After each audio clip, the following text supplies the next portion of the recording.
History has shown us repeatedly that periods when several wise men consecutively govern a state, such as the 5 good emperors of 2nd century imperial Rome, are very rare. When a great ruler dies, the successor will often fail to live up to the legacy of the predecessor.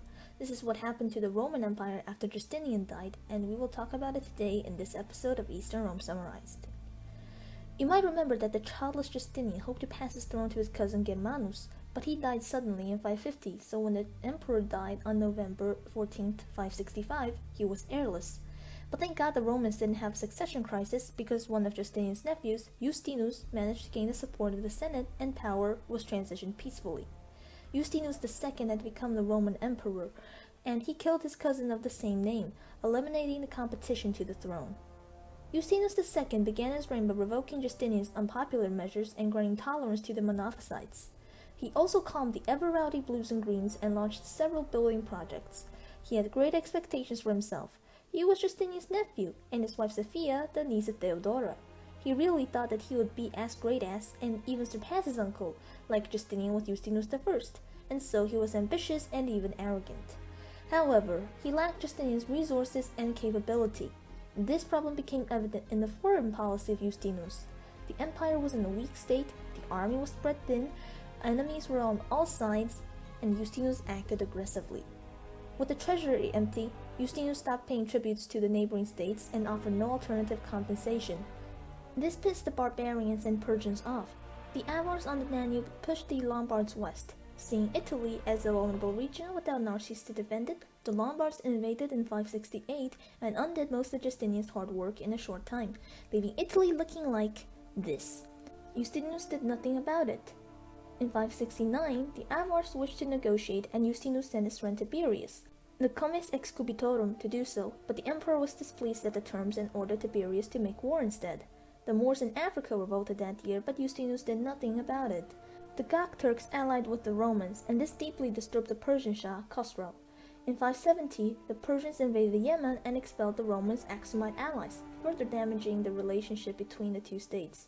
Tiberius won a victory over the Avars, but suffered a bad defeat in 571, making Justinus finally agree on a treaty with them in order to focus on the east, transferring men from the Danube to Persia to support an Armenian revolt. In Spania, the Visigoths attacked, taking Cordoba by 572, and guess what Justinus did about it? Nothing. He really wasn't interested in the west. Khosrow couldn't take the Armenian revolt anymore and declared war on Rome, breaking a peace the 3rd time in his life. Justinus, however, was confident this was a minor setback. After all, how far could the Persians get, am I right? Wait, huh? Dara fell in 573. Dara, the impregnable Roman stronghold in the east, fortified by Anastasius and defended by Belisarius? That can't be! Could it? And just like that, Justinus snapped. When he realized his immense hubris, he went mad. According to Ioannis of Ephesus, Justinus behaved like a wild animal, bit his chamberlain so hard that people thought he was a cannibal and needed to be carried around the palace in a mobile throne while soothing organ music was played. Sophia, seeing her husband in a terrible mental state, did a Theodora and took on the burden of ruling. After concluding a short peace with Khosrow, Sophia set things straight and made Justinus elevate Tiberius as her co-ruler in 574, during the emperor's rare moment of lucidity. Tiberius accepted and became Caesar, passing his position of comes excubitorum to his young secretary, Mauricius. Tiberius would prove to be kind and capable, a better ruler than Justinus, and Mauricius would soon shine as well. Tiberius was popular among the people for his generosity with them even when the treasury was empty. He handed out gifts to the masses and paid tributes to the barbarians, stabilizing the empire while he began assembling a huge army in 575 to finish the perilous Persian War, by mostly taking men from the Balkan legions. He also saved what he could of the western provinces, since Justinus' previous inaction really screwed things up. In 576, Khosrow unsurprisingly broke the peace and invaded Armenia, but he was pushed back the Euphrates by the general Justinian, who was another nephew of the late emperor. Justinian dealt Khosrow his first ever defeat, but pushed his advantage too hard and was defeated in 577, which made Tiberius replace him with Mauricius as Magister Militum per Orientem. In 578, Justinus finally named Tiberius as Augustus before he died 9 days later. Tiberius became known as Tiberius II Constantine and sent his newly appointed general Mauricius to fight the Persians. Mauricius, despite having no previous military experience, proved to be a brilliant soldier and handled the eastern frontier, defeating the Persians time and again in battle. Humiliated, Khosrow asked for peace in 579, but died before the negotiations, and his successor Hormuzd IV decided to keep fighting. Meanwhile, in the west, Tiberius worked hard to reinforce the new provinces, but the Avars took Sirmium, allowing the Slavs to migrate into the empire in huge numbers and just settle in Greece. Yeah, this is the beginning of the Balkans transforming from a goldmine of talented Roman officers to one of memes. Tiberius failed to stop them, having to deal with problems at home as well. Sophia was displeased at his overgenerous financial policies and his decision to replace her with his wife as Augusta, so she attempted to plot against Tiberius with Justinian twice. The Augustus found out twice but pardoned them both. Back to Mauricius, the general launched successful campaigns against Hormizd in 580 and approached Ctesiphon by 582. However, his advance was halted as he was recalled to Constantinople, where Tiberius lay dying. He had apparently eaten bad food and needed to name an heir before he passed, and he chose Mauricius, who he married his daughter Constantina to. He also wanted to elevate Germanus, son of the late Germanus, as Mauricius' co-ruler, but Germanus declined out of humility. On August 13, 582, Emperor Mauricius became the sole Augustus of the Roman Empire. Tiberius died the next day, having spent his whole reign keeping the empire together the best he could after Justinus left a mess. Unfortunately, the advantage Mauricius gained from his Persian campaigns were lost, the empire was bankrupt, and the Balkans were still vulnerable. Under better circumstances, Mauricius could have been one of the best emperors, but that wasn't the case, and he had to adapt to his situation by cutting on spending. Such a sharp contrast with Tiberius' generosity would eventually be the death of Mauricius, but we're still far from that point as this pragmatic military man reigned for 20 years. Mauricius was determined to end the barbarian menace once and for all, and he had the right men to help him. In 583, he ended all tributes to Avars, starting his Balkan campaigns. A trusted excubitor, Commentiolus, was sent to negotiate with the barbarians, but they imprisoned him and held on to Sirmium, so Mauricius ordered Commentiolus to crush them when he was released, which he did at Adrianople in 584, halting the Slavic incursion. But the Balkan front wasn't tamed just yet, and Mauricius was occupied with other threats as well. Seeing Italy weakened and fractured, he created the Exarchate of Ravenna, essentially making an exarch, with both civil and military authority, rule what's left of Italy with a degree of autonomy from Constantinople. And of course, the Persian War was still going on, so Mauricius replaced the current Magister Militum per Orientem with his brother-in-law Philippicus in 585 to raid Persian territory. Philippicus won a major victory at Samarkand in 586, regaining the upper hand in the east. In this battle, his Hippostraticus, Heraclius the Elder, distinguished himself, and he was trusted with the army when Philippicus fell ill in 587.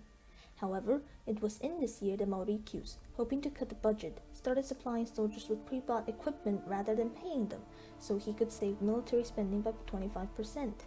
He replaced Philippicus with Priscus to deliver the news to the troops, but Priscus failed to contain the discontent and the army mutinied in 588. Unable to quell the revolt, Priscus was replaced by Philippicus, being sent to the Balkans instead, where he tricked the Avars into asking for a cheaper peace. With that, Mauricius could temporarily divert his full attention to the east, where the rebellious army rejected Philippicus as well. They elected a new commander, who luckily happened to be loyal and capable, pushing back all Persian advances. Despite winning a great victory at Martyropolis, the city fell in 589 due to treachery. Philippicus was reinstated as Magister Militum and tried to retake Martyropolis, but failed several times, and he was replaced by Commentiolus. Sadly, Commentiolus wasn't able to save the city either, but in 590, the exasperated Persians overthrew Hormizd and they had a civil war. His son, Khosrow, came to Commentiolus asking for Roman help. He offered to return Dara and Martyropolis and give the Romans most of Armenia if they back him to his throne, but his rival, the usurping general Bahram, counteroffered by offering everything mentioned above, plus the fortress of Nisibis, lost after Emperor Julianus' unlucky Persian campaign, if the Romans just mind their own business. When he heard, Mauricius unexpectedly chose to support Khosrow, despite the young king offering much less. For the emperor, he believed if he could help the rightful Shahanshah while he was vulnerable, there would be a long-lasting peace between Rome and Persia. The combined Roman and Persian forces successfully killed the usurper and made Khosrow II the king of Persia in 591. Khosrow honored his promise and finally ended the long, exhausting war. With the east pacified at last, Mauricius refocused on the west. Seeing how the Exarchate of Ravenna stabilized Italy, he created the Exarchate of Africa as well. Now only one final challenge requires his top attention: the Balkans. Mauricius transferred legions from the east and sent them to fight under Priscus against the Avars, who demanded more tribute in 592. Priscus was so successful that Mauricius ordered him to campaign north of the Danube in 593, directly in the home of the Slavs and Avars. Many battles were fought and even more barbarians were slaughtered. However, later Priscus was replaced by the emperor's brother Petrus, as Mauricius ordered Priscus to winter in Slav territory to save money. But the army complained, and Priscus, still traumatized by his last experience with a dissatisfied army, wintered within the empire instead, which angered Mauricius. Petrus was sent to convince the soldiers to accept a 25% pay cut as well, but again they were on the brink of mutiny, so Petrus gave up. He proceeded to lead a few successful campaigns to distract the troops in 594. In 595, Priscus was back in command as well, and is back to beating Avars. In the following years, Priscus, Petrus, and later Commentiolus would finally crush the Avars and Slavs, driving them out of the empire and winning the war in 602. The Danube frontier had been pacified, but the reign of Mauricius is nearing its end. Now I think I should talk a bit about the military masterpiece attributed to Mauricius, the Strategikon, before we discuss its demise.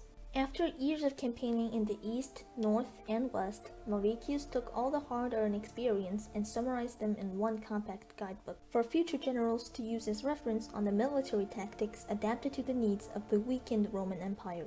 He also described how Rome's various enemies were like and suggested different approaches for each of them. Safe to say, the Strategikon was the most notable military text from medieval Rome, further attesting to the brilliance and vision of its probable author, Emperor Mauricius. The unfortunate reality was that, while he saw the bigger picture and the realities of his empire, the people of Constantinople failed to do so, and frankly so did the army. Under Tiberius they received tons of gifts, and Mauricius was the opposite. He cut on spending whenever and wherever he could, earning him little support from the small folk, who suffered from the plague several times during his reign. Twice he had implemented his pay cut reform on the army, and twice it had failed, but the emperor failed to read the room and did it a third time. The army, under Petrus, was ordered again to winter beyond the Danube in 602, and this time they obeyed the order. However, as the weather suddenly worsened, the soldiers were so mad they just full-on went for a revolt. They chose their leader, an old centurion named Phocas, who marched the mutineers straight to Constantinople, demanding from Mauricius to abdicate and either his son and co-emperor Theodosius or Germanus to claim the throne, but both men were loyal and declined. The Greens also started leading riots in the city, creating chaos in Constantinople. Realizing how serious this is, Mauricius and his family fled, hoping to make a comeback like Zeno. He sent Theodosius to Persia to ask Khosrow to return the favor and support him back to the throne. Meanwhile, the rebels decided to crown Phocas as their emperor.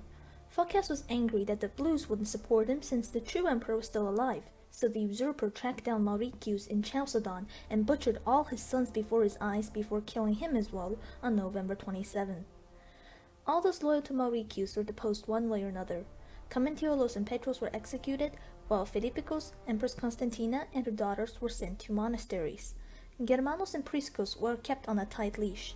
Constantina understandably hated the new regime and plotted against the Phocas, but when she was found out, she was tortured and killed along with her daughters in Chalcedon, the same place where Mauricius died.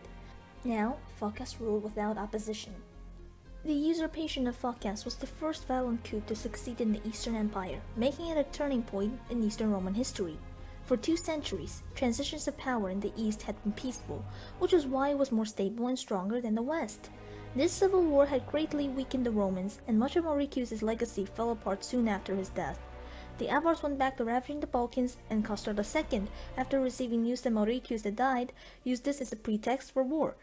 Taking advantage of the rumor that Theodosius survived, Khosrow made a man pretend to be the legitimate heir of Mauricius to gain support for his plan to gain more legitimacy himself. He would wage a war so great that it would be the final war the Romans and Persians ever fought, before a greater menace forever transformed the former and destroyed the latter.